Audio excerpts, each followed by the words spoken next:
السلام علیکم۔ چکو سے بچپن کا واقعہ یاد آیا۔ میں نے کرکٹ دیکھنا بات شروع کی۔ شاہد بھائی کی چکو کی گونج پہلے سنی تھی۔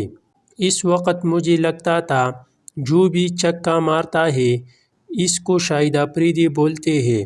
بعد میں پتہ چلا شاہد افریدی تو ایک پلیئر ہے۔ وہ چاہا گیا تھا۔ جب بھی شاہد افریدی نے T20 میں 3 یا اس سے زیادہ وکٹ لی تو ٹیم نے 80% میچ جیتی۔ محمد حسیب، شاہد افریدی اور عبدالرزاق کے بعد پاکستان کوئی ایسا آل راؤنڈر نہیں ملا جو 3 تنہا میچ کا پانسا پلٹ سکے۔ سن پریمیئر لیگ کے فائنل کے دوران نیشنل اسٹیڈیم کراچی میں خوبصورت اور ہمیشہ کے لیے نوجوان شاہد افریدی۔ شکریہ شاہد افریدی، آپ نے آج آخری میچ شائقین کے لیے کھیلا۔